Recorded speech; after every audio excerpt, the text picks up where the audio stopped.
Hello, everyone, and welcome to the 30-Minute Gospel. My name is Chris, and I'll be your host as we open and study the Bible together. I'll be reading from the King James Version, but you can feel free to read whichever translation that best suits you. I would just recommend that you have a version that does not delete verses from God's holy word. Each video will be a biblical teaching of 30 minutes or less. My material is completely 100% free, so you can share these videos with family members, co-workers, friends, or anyone else who either needs to hear the Word of God or wants to study it in a casual setting. The gospel is free to all, so I will not accept any donations, gifts, or beg viewers for money. Please give to your local church or Christian organization of your choosing. You can reach out to me with questions or comments at 30minutegospel@gmail.com, but please keep your message respectful and cordial. Well, welcome again, everybody, to another edition of the 30 Minute Gospel. We are going to start a new series. I know this is going to be a very popular one. Um, and it's basically going to be talking because so many people think we're there. It's going to be a video on the end times. Okay, I'm going to be talking about the end times, the what's going to happen, the return of Jesus Christ to this earth, if there's a rapture, when, if there is, if or not there's a rapture, if there is a rapture, when will it be? Is there a 7 year tribulation? Has that already happened? These sorts of things. Okay, this is going to be a multi-video, multi-lesson thing. This is not going to be one video. This may be the longest series I do. And I did a video on Christians in the nation of Israel. That was like 10. That was like 10 videos. This may go further than that. It's going to take a lot because we're going to go through. There's a ton of stuff to discuss with this. Okay. Now, so we're going to kind of go through the end times because what's going on. I'll probably even answer the question: is Trump the Antichrist? That question has come up. Or do you think the Antichrist is alive right now? These sorts of things, we will be answering these questions in this video, in these series of videos.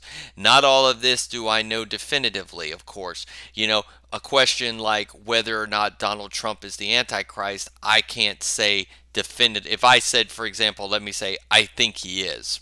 Okay. Um, I can't say that definitively because I don't know. That would be just my opinion. So you just have to kind of go with that. But the other ones, I'll give you, of course, scriptural reasons for everything. Okay. All right. So starting off with the end times, there is something I want to talk about. All of the uh, all of the beliefs of the end times that does not deal with the with a 7 year tribulation. Okay, what's sometimes referred as Daniel's 70th week. Okay, any of those other versions, whether it's preterism, amillennialism, whatever it might be, those versions of the end times are simply not true and they can't be backed up scripturally. Okay. Well, what is let's use amillennialism for example. Amillennialism just basically says that anything that the book of Revelation talks about and Daniel has already been accomplished. It has already happened. Okay? And essentially Jesus is just going to show up one day and judge everybody and then set up his kingdom down here. Okay? That God is going to bring the New Jerusalem down here. So the question becomes like, well, what's the 1,000 year reign? Well, they believe that that is symbolic. It's not really literal 1,000 year reign. And we're living at this during this time that Jesus' kingdom is here on earth. Okay, and that it's all taking place. Everything, if the abomination of desolation, the destruction of the temple, these sorts of things all happened in 70 A.D. with the Romans, with Titus and the Romans' destruction of the temple and the sacking of Jerusalem. Okay, and the destruction of the land of Israel. Okay, that view simply is not true. Okay, it is not true. Okay, and there's reasons for that. Okay? And I'm going to give you a lot of reasons for that. All right? Because if you believe that that is true and that happened, okay, what that means is that you believe everything that is discussed, many parts of the Bible discussed in there, as you know, that is discussed in there, are symbolic. They're just, everything is just symbolic. You basically, you can't take the book of Revelation literally in any point. It's all a symbolic book because they think some things are symbolic, like the woman on, like the woman, with the stars around her head and all of this. They think that that's some, since that part is symbolic, they think everything else is symbolic. Okay? That's not true. It's just simply not true.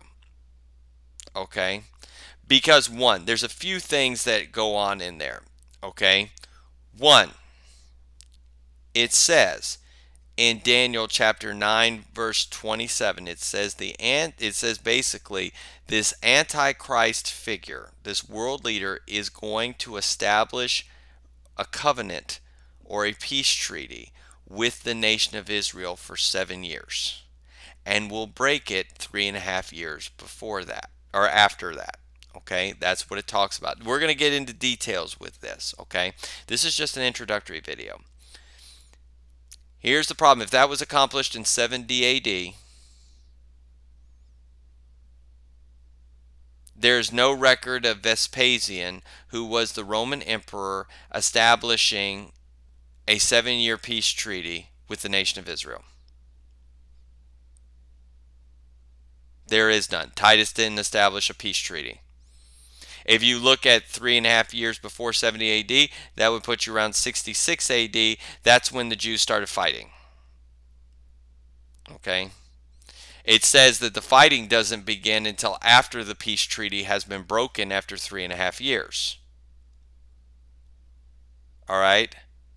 There was no peace treaty. Second of all, Paul says in the book of 2 Thessalonians that the Antichrist, the son of perdition, is going to go into the temple claiming to be God. Titus never and Vespasian never went into the temple claiming to be God. Didn't happen. There's no record of that. They said they will establish the abomination of desolation. That didn't happen. We don't know anything about it. Who's the false prophet? Who is the religious leader, the false prophet, who's going to prop up Vespasian? Who is that? Where are the two witnesses it talks about that are going to be killed, where everybody is going to see them? It says the whole world is going to see them. You have to believe that's symbolic. Well, that actually represents this, and when it's talking about the whole world, it means all the different tribes are going to see them. That didn't happen. After the 7 years, Jesus is supposed to return. You will see him visibly. There is absolutely no record that says Jesus was seen visibly by anybody. There's no record of anybody being raptured up.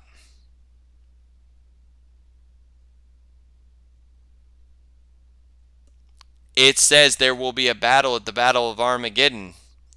It says literally the hill of Megiddo. That's in Israel. That battle did not happen.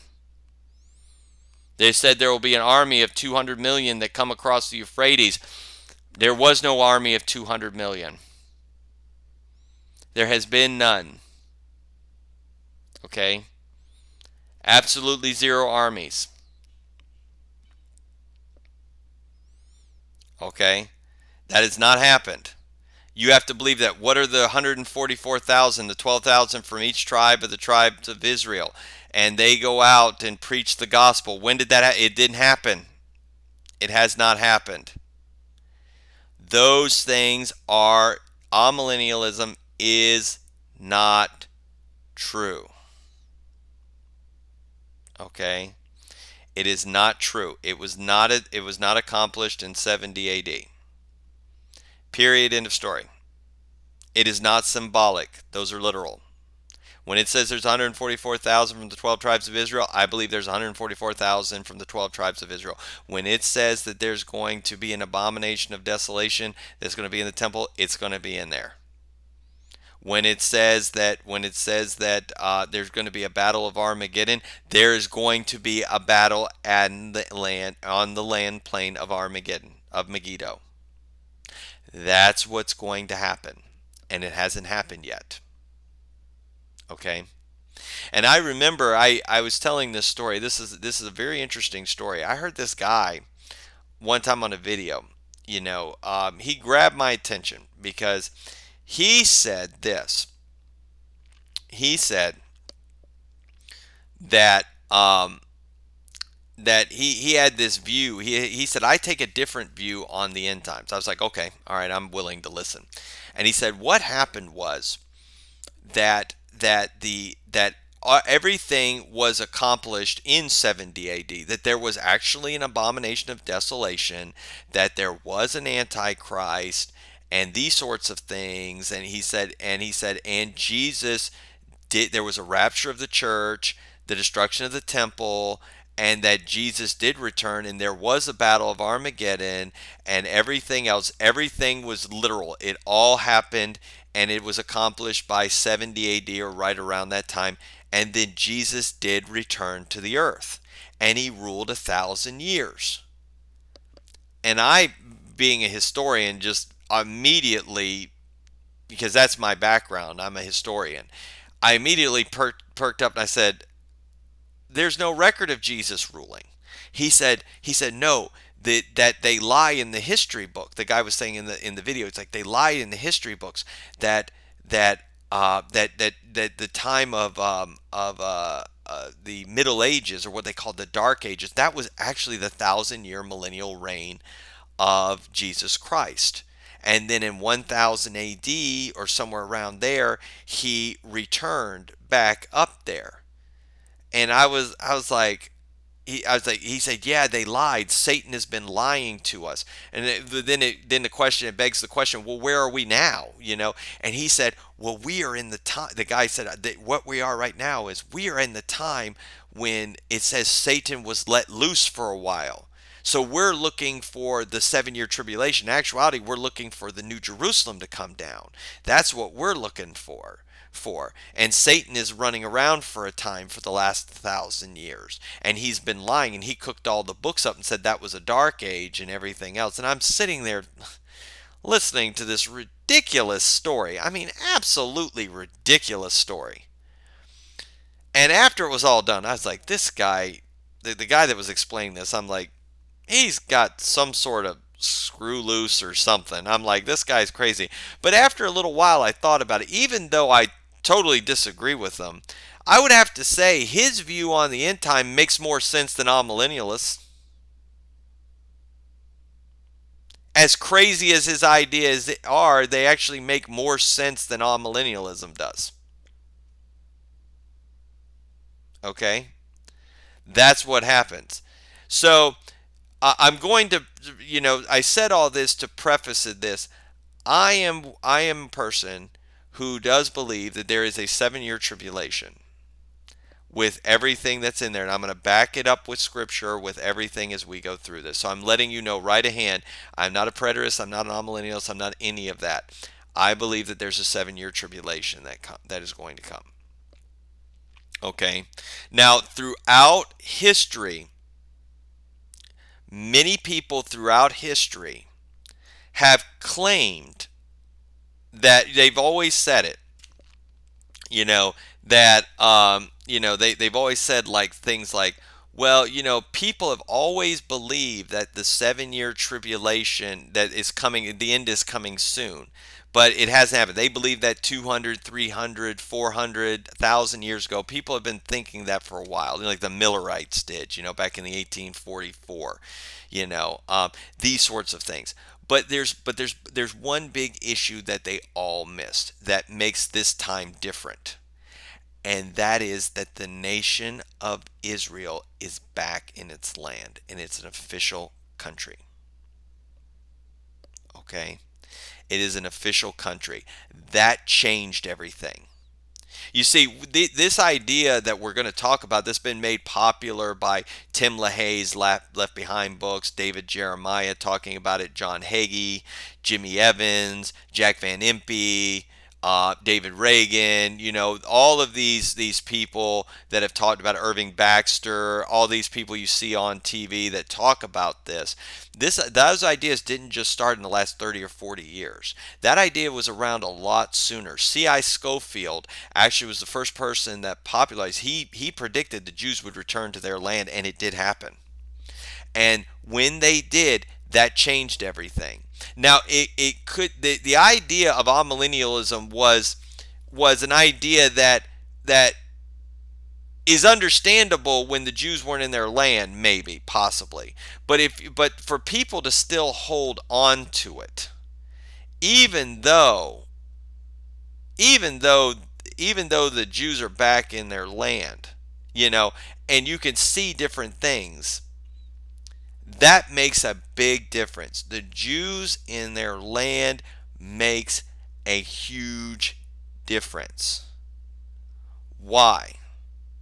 Because Jesus, we're going to talk about this. This is just to preface it. Jesus says, when the fig tree is in bloom. The fig tree throughout Scripture is symbolic of the nation of Israel. When they are in bloom,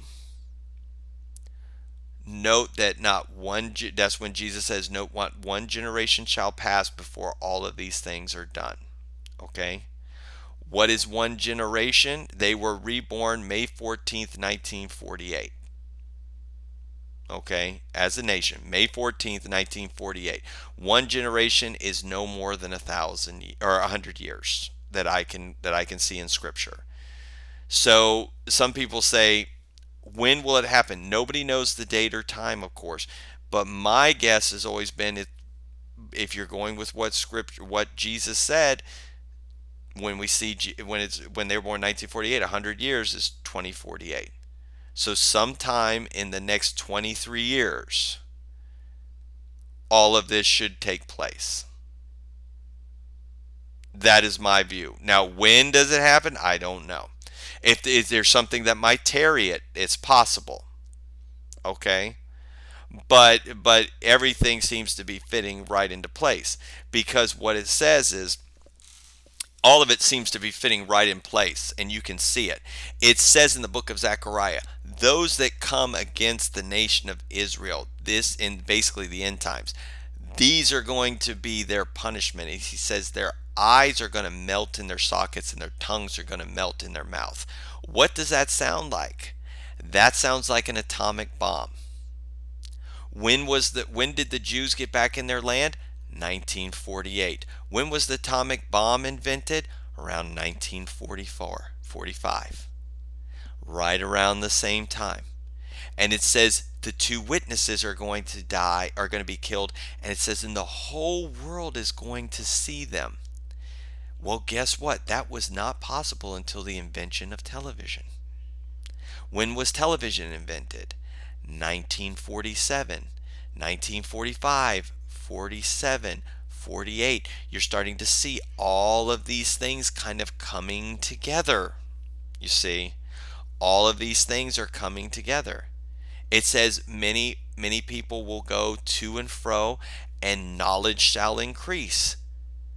Our knowledge, people are going to and fro, what? From travel. Airplane travel started in the early 1900s, but over this last century, it has become bigger and bigger. People can go places quickly. And it says knowledge shall increase. What has increased knowledge more than anything over the last 100 years? Computers. And computers were begun during the Nazi reign and into World War II. The 1930s and 40s, you see, it's all kind of coming together. You see how that works? It's all starting coming together. And Jesus said that the city of Jerusalem will be trodden down until the times of the Gentiles have been fulfilled. Okay? Well, we've already seen that the Gentiles had control of Jerusalem ever since 70 AD and beyond. The Jews have never had full control over Jerusalem. Then they became a nation in 1967. They took control of that nation. They took control of Jerusalem, but it wasn't theirs really until I think the Gentiles trotting it ended in I think it was 2017 and 2018 when President Trump signed the order to move the U.S. Embassy to Jerusalem and recognized Jerusalem as the capital of of the nation of Israel. So now, and the Jews have had it then for the last 7 years. It is their capital. The Gentiles no longer trod on it. They've got complete control over that city, except for like one section. It's almost done. With the Dome of the Rock and everything, when that's probably going to get removed, they will have complete control over that city. And it's almost done. It's almost fulfilled. You see, that's what you see. You see, the thing is, the question always becomes, every country in the world is allowed to choose their capital. Mexico says their capital is Mexico City. Canada says it's Ottawa. We say it's Washington, D.C. France says it's Paris. Great Britain says it's London. All of these countries are allowed to pick their capital. There was only one nation that was not allowed to do that, and that was the nation of Israel. They wanted their capital to be Jerusalem, but the world told them they couldn't do it. They told them it had to be Tel Aviv. Now, why would the world care? They don't care what our capital is. They don't care what Canada's. They don't care what Sudan's is. They don't care. Why do they care so much about the nation of Israel? It's because deep down, there's a couple of things going on. Deep down, everybody knows there's a God. People that say there's not a God, they're lying to you. Okay? Deep down, they just want to deny it and suppress that. But Jesus said, it says in the book of John, Jesus is the light that lighteth every man that comes in the world. So everybody knows deep down there's a God. You have to, or else God is a liar. And God is not a liar. So everybody knows there's a God. That's the reason why. And everybody knows pretty much deep down instinctively that the God of Jesus Christ and the God of the Bible is the God of the Bible. That's the reason why whenever somebody puts up a billboard with a cross or puts a cross somewhere, everyone freaks out. Nobody would freak out if there was a billboard for Muhammad or a billboard for Buddha. They don't freak out about that. They freak out when there's a cross. Why?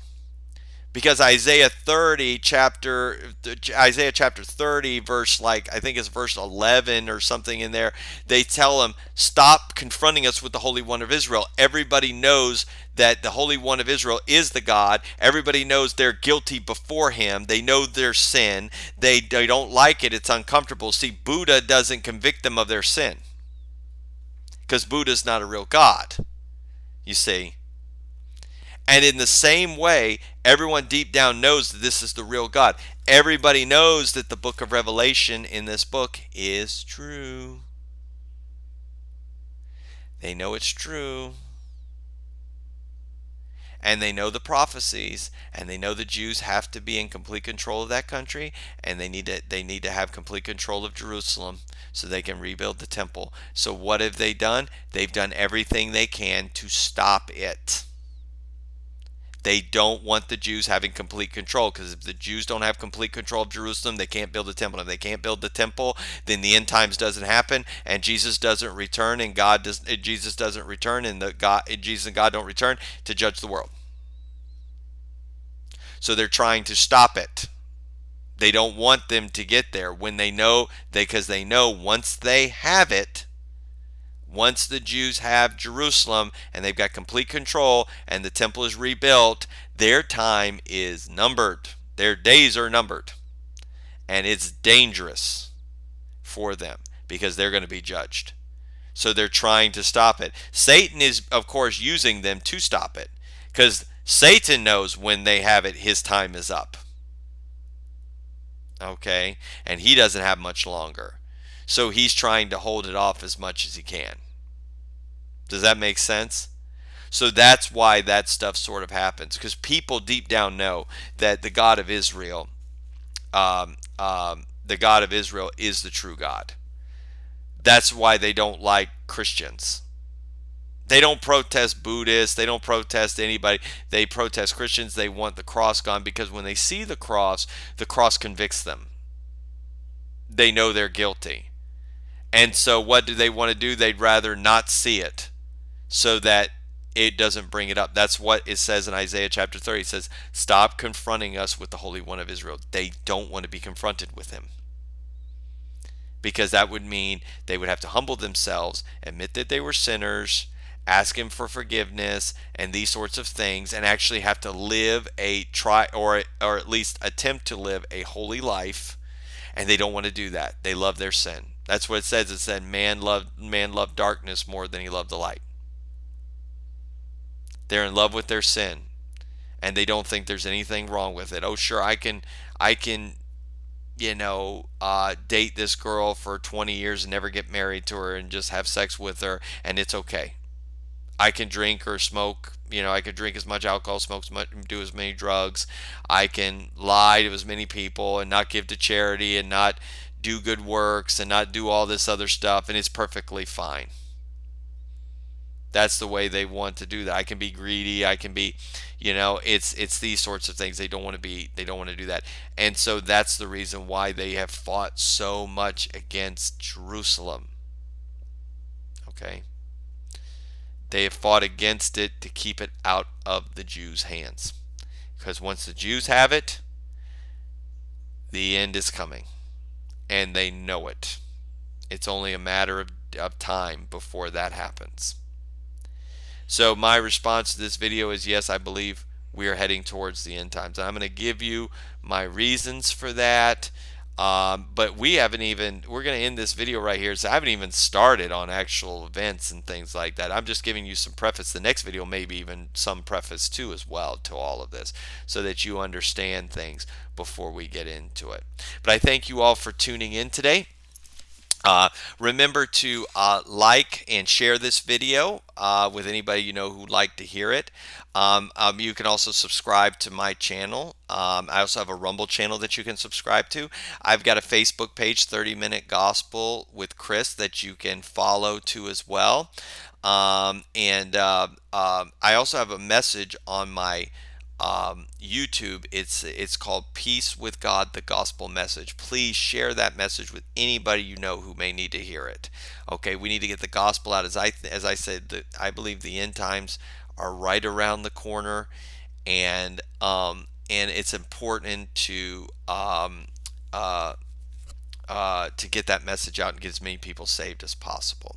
I also have an email address, 30minutegospel at gmail.com. You can email me with any comments. And like I said, I thank you all for tuning in with me today, and I will leave you with this. Remember, just as Theodore Roosevelt once said, a thorough knowledge of the Bible is worth more than a college education. God bless you all.